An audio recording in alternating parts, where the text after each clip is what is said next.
हमारा प्रभु के सामने हम उसके लिए हालेलुया तैयार हो सकता है। आए वह सारे भाई बहनों को प्रभु यीशु मसीह के मधुर और मीठे नाम के जय मसीह की। खास जो हमारा पासमान पास्टर जॉन जोसेफ के लिए मैं प्रभु का धन्यवाद करता हूँ। उनके जरिए इस प्रोग्राम को करते जा रहे हैं और पास्टर राजन से हमने अच्छे सुंदर गाना सुना है, उनको भी धन्यवाद देता हूँ। और जितने भी जो लोग लाइन के अंदर है, हर एक लोगों को जय मसीह की। प्रभु हमें सबको आशीष करे। जय मसीह की बात। जय मसीह की, जय मसीह की। हम परमेश्वर के वचन में जाएंगे। दूसरा थिस्सलुनीके के पत्र, सेकंड थिस्सलुनीके चैप्टर 2 वर्स 7 हम पढ़ेंगे। 6 और 7 पढ़ेंगे। 6 और 7। तुम उस वस्तु को जानते हो जो उसे अभी रोक रहा है कि वह अपने ही समय में प्रकट हो, क्योंकि अधर्म का भेद अब भी कार्य करता जाता है, पर अभी एक रोकने वाला है, और जब तक वह दूर न हो जाए वह रोके रहेगा। आमीन। Thank you sister. तुम उस वस्तु को जानते हो कि उसे अभी रोक रहा है कि वह अपने ही समय में प्रकट हो, क्योंकि अधर्म का भेद अभी भी कार्य करता जाता है, और अभी एक रोकने वाला है, और जब तक वह दूर न हो जाएगा वह रोके रहेगा। जब तक वह दूर नहीं हो। ये रोकने वाला व्यक्ति कौन है? अधर्म का कार्य को या अधर्म का मूर्ति को, अधर्म का कार्य तो होते जा रहा है, अधर्म का मूर्ति को रोक रहा है। अधर्म का मूर्ति जो क्राइस्ट विरोधी को बता रहा है, वो प्रकट होने के लिए अपना आमेन कोशिश कर रहा है, मगर अभी उनका समय पर भी, या जब तक ये रोकने वाला यहाँ से दूर नहीं हो तब तक वो रोके रखेंगे। हमें रोकने वाला कौन है? पवित्र आत्मा, जो कलीसिया इधर है, यीशु मसीह का जो सच्चे कलीसिया यहाँ पर है, इसलिए कि पवित्र आत्मा के द्वारा अधर्म मूर्ति को रोके रखा हुआ है, ताकि वो समय के पहले प्रकट न हो। आमीन, प्रेज़ द लॉर्ड। यहाँ पर हम देख रहे कि अधर्म का यहाँ साथ में लिखा है, क्योंकि अधर्म का भेद अभी भी कार्य करता जाता है, और अभी एक रोकने वाला अधर्म का कार्य यीशु मसीह ने इसके बारे में बताया है। देखो, उनका आने के बारे में जब बता रहा था मत्ती 24 के अंदर, मैथ्यू 24 में, उसके 12 पद में हम क्या पढ़ते हैं, वहां पर हम पढ़िएगा। वहां पर हमको वहां देख सकता है कि यीशु मसीह इनके बारे में बता रहा है।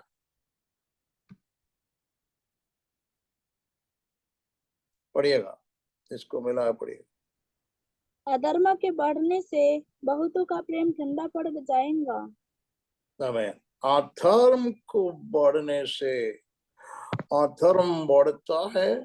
अभी इन दिनों में अधर्म बढ़ते जा रहा है। क्या उसके बारे में प्रेरित पौल ने इसके बारे में लिखा है? दूसरा तीमुथी की पत्री उसका 3 आयत का 1 से 5 तक हम जब पढ़ेगा वहां पर लिखा है ये अधर्म अंतिम दिनों में अधर्म, ये अंतिम दिनों के अंदर जो अधर्म कौन सी हम देख रहा है यहाँ पर 2 तीमोथी उसका 3 आयत का 1 से 5, ये अंतिम दिनों में अधर्म किस प्रकार होगा करके वचन में लिखा है, पढ़िएगा। पर यह स्मरण रख कि अंतिम दिनों में कठिन समय आएंगे, क्योंकि मनुष्य स्वार्थी, लोभी, डींगमार, अभिमानी, निंदक, माता पिता की आज्ञा टालने वाले, कृतज्ञ, अपवित्र, दया रहित, क्षमा रहित, दोष लगाने वाले, असंयमी, कठोर, भले की वेरी, विश्वासघाती, डींग, घमंडी और परमेश्वर के नहीं वरन सुख विलास हो के चाहने वाले होंगे। ये भक्ति का भेष तो धरेंगे, घर उनकी शक्ति को ना मानेंगे। ऐसे से परे रहना, इन्हीं ऐसे परे रहना, ऐसे से परे परे रहना। प्रेज गॉड, ऐसे लोगों से परे रहना चाहिए। ये वचन यहाँ पर इसलिए कि अंतिम दिनों में कठिन समय आएगा। बोलता है कि पर ये स्मरण रख कि अंतिम दिनों में कठिन समय आएगा। अभी हम लोग जो जिस समय पर आया है कठिन समय नहीं क्या, बिल्कुल कठिन समय है। प्रेज गॉड, विश्वासी लोगों के लिए तो बहुत ही कठिन समय है। हम यीशु मसीह के बारे में प्रचार करना वो नामुमकिन की बात हो गया है कि जगह जगह पर लोग जो है उसकी विरोध करता है। उसके लिए कोई गवर्नमेंट की आवश्यकता नहीं, बल्कि जो सुनने वाला लोग जो है विरोध इसलिए करता है, उसके पीछे कार्य करने वाला शैतान का कार्य है। शैतान जो है वो पहले से झूठा है। यीशु ने इनके बारे में बोला है मत्ती यूहन्ना की इंजील में, हम देखता है कि 8:41 में क्या लिखा है,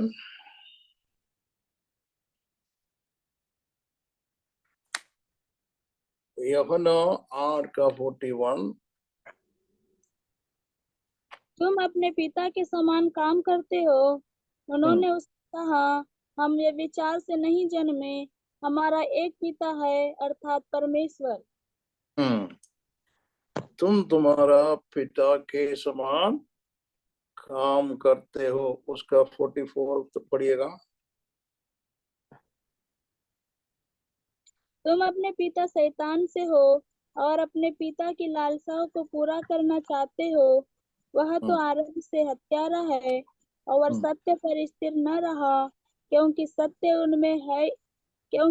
उसमें है ही नहीं। जब वह झूठ बोलता तो अपने स्वभाव ही से बोलता है, क्योंकि वह झूठा है वरना झूठ का पिता है। वो झूठा है। और हमने क्या पढ़ा था कि तुम्हारा पिता जैसा है, वो शुरू से क्या है, झूठा है। Praise God. 44 में हमने क्या पढ़ा, तुम अपने पिता शैतान से हो और अपना पिता की लालसा को पूरा करता चाहते हो, क्योंकि उनका पिता अब्राहम एक करके उन लोग बता रहा है कि यीशु मसीह बोल रहे नहीं, तुम्हारा पिता अब्राहम नहीं बल्कि तुम्हारा पिता कौन है, शैतान है। वो तो आरंभ से क्या करते हैं, हत्यारा और सत्य पर स्थिर नहीं रहा, क्योंकि सत्य उसमें है भी नहीं। जब वह झूठ बोलता है तो अपना स्वभाव भी से बोलता है। आमीन। और क्योंकि वह झूठा है वरन झूठ का पिता भी है। यहाँ पर बोलता है वो झूठा भी है, झूठ का पिता भी है। इन दिनों में हम क्या देखते हैं, दुनिया के अंदर जो कुछ भी मीडिया से सुनता है, इधर उधर जो भी बात सुनता है, झूठ बोलता है, लोग सब मिलकर के झूठ बोलता है। हमने एक्सिट पोल वगैरह जो सुना था, तो क्या था, सब झूठ की बात था। इस प्रकार की पूरा दुनिया में एक जगह पर नहीं, ये सारे संसार में ये फैला हुआ है इस चीज को, सत्य को आमीन कोई नहीं चाहता है, सत्य की विरोधी है, इसलिए इसको बोलता है अधर्म का समय। अधर्म, अधर्म का जो मीनिंग क्या है, इंग्लिश में इसको बोलता है mystery of iniquity. Mystery of iniquity का मतलब है, हिब्रू लैंग्वेज में इसका जो बोलता है अवोन, अवोन का मतलब है टू ट्विस्टिंग, जो सत्य से